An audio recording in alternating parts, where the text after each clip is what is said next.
Okay mga kapuntos, welcome back. Ito, naku po, ako'y napapapalakpak na at itong si Kai Sotto ay mga dunks.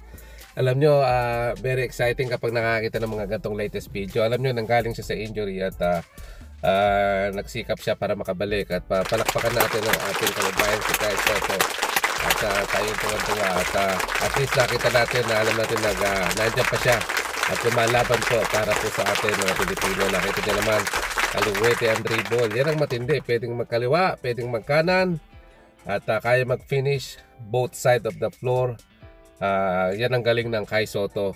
At maraming salamat sa Sacramento Kings sa mga clips na ito. Sa mga ibang players at nakasama niya. Sana last swerte kung pwede nga makuha na silang lahat kunin na silang lahat, no? Siyempre may mga dreams din naman yan yung mga kasama ni Kai Sotto at alam mo, sana magkaroon sila ng chance mabigyan ng pagkakataon na makalaro ng NBA. Ayan, Kai Sotto, no? Mga Euro step. Tapos ang finish niya pakanan pa. Guys, thank you. Marami pong salamat at susunod po, may susunod po ritong clip kung paano po ang proseso nila, kung paano po gumalaw itong Sacramento Kings sa draft night. At malaki pong chance na baka makakuha ng Sacramento ang ating pambato. Alam nyo, alam tong may-ari kasi nitong nung Sacramento Kings ay isa rin pong Asian at siya po ay Indian. At alam naman natin na meron naman sigurong isip at alam niya yung marketing ni Kai Sotto. So panoorin niyo po. Teams are built in different ways. You know, teams are built many large markets through free agency, but in a small market, you have a really slim margin of error, and you have to be right for the draft. You have to be right. So I think when you're sitting there in the A spot and you realize there's no sure thing at 8, there never is, but we have to be more right than everyone else. It's not a perfect science. We're trying to make it perfect. We're trying to figure it all out. I'd love to say that all the analytics and all the data and everything right now, we're there, you know, and we're trying to get there is what we're trying to do. And that's what our hope with analytics are. That's where our crowd came in. Who knows what tomorrow brings, but these decisions have to be right. They really have to be right.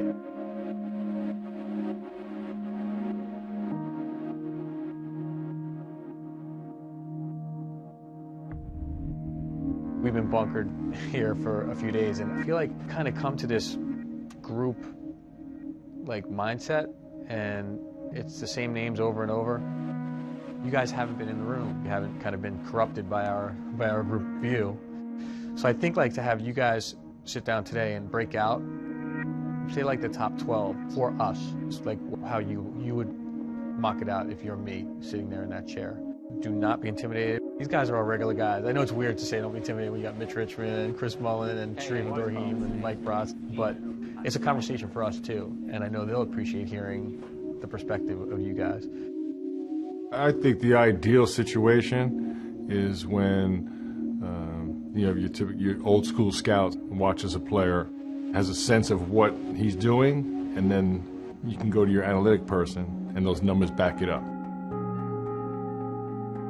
Number 1, Wiggins. Number 2, yeah, Parker. And then, so obviously we don't know the Embiid medical reports or anything about that. If he had no injury, where would you guys have put him, do you think? We had 1. No injury. We had him at number 1. Our floor for him was Greg Oden, so he may not play a game for us.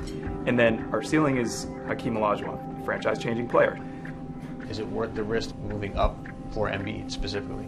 Like, you know, and what's it worth to us? What will we give up to do that? Do you have the medical report? The medical report will be The Bonley at number 3, do you see him looking really good with DeMarcus Cousins? When we look at the composition of the Kings currently, I mean, at the point guard position and at the center position, the assists, the assist per game or the assist metrics that we use, they rated out okay to DeMarcus and Isaiah Thomas, who you currently have. But at the swing positions and the power forward positions, I mean, they were rated pretty low compared to their peers. So, I mean, if you put Vonleh there, is he going to move the ball within your offense so that you can get more assists per game? So why do you rate Peyton over Stauskas. I think there was a huge debate over this. Defensively is where I think the Kings could really improve next season. So I think Peyton is a better defender and would be a much better fit in terms of improving on the defensive end of the ball.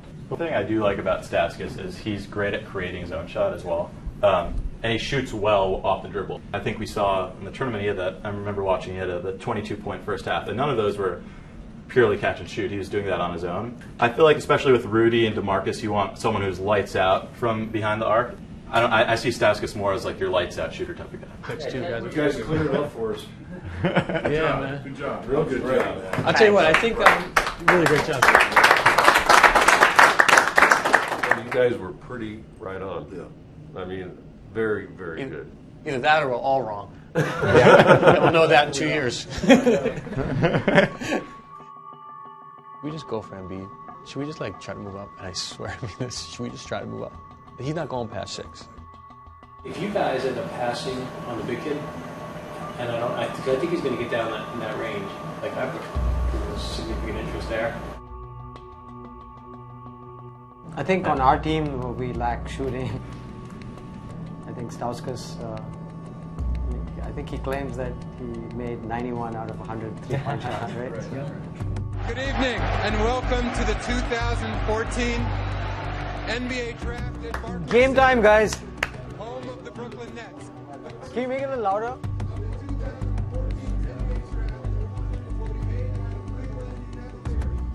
They got to go Parker. First pick. Got to be Parker. No, Wiggins. Parker. Will it be Wiggins? Will it be Parker? Andrew Wiggins. Okay. First one. The Cleveland Cavaliers select Andrew Wiggins. This guy is going to be amazing. Shooting guard. Oh, I like him. With the second pick, the Milwaukee Bucks select Jabari Parker. And this is where the draft gets interesting. Yes. Because if you don't take Joel Embid, who I think has the potential to be the best overall player in the draft, now you get him in number 3. That sends this draft into a tailspin. I'm talking to Philly right now. Did you think about anything on that? Okay. All right. Appreciate it. I'll talk to you. Bye-bye. Said no. The Philadelphia 76ers select Joel Embid. So Gordon at 4, XM at 5. So what happens at 6 and 7 then? Another team told me Stauskas for Boston. I'm worried that it's Stauskas, right? The Boston Celtics select Marcus Smart. Oh, Marcus Smart? Oh, that'll be good for us. That means Randall's going to go at 7. That means Randall's going to go at 7. The Los Angeles Lakers select Julius Randle. I'm not doing the deal with Philly to go out to 10. They want us to take 10 and 2 second rounds for our 8. Yeah, I'm not doing that. Stauskas or Peyton? For me, Stauskas.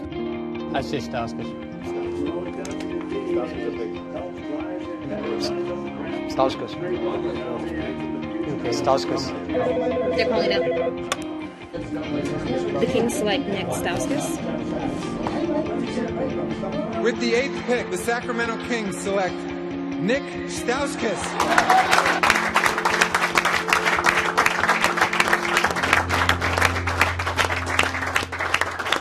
Hey, man, we told you. Didn't we tell you were coming to Sacramento? Congratulations, man. We're really excited about this. You got a whole table full of people here with smiles on their faces, so you know. So we're looking forward to get you here. I want to put you on with Vivek Ranadive. Hold on. Okay, hold on 1 second. I'm gonna put you on speaker. Hold on. Nick, you're in the war room with the crew. This is Vivek, and we just want to give you a California welcome. So we're going to say 1, 2, 3, and we're all going to shout, "Nick rocks!" Okay? You ready? Okay, 1, 2, 3. Nick rocks!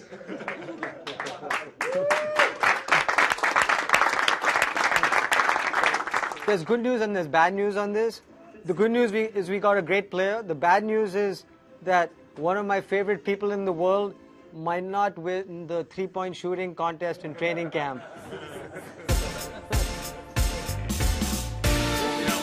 Yeah. We needed to challenge you a little bit, man.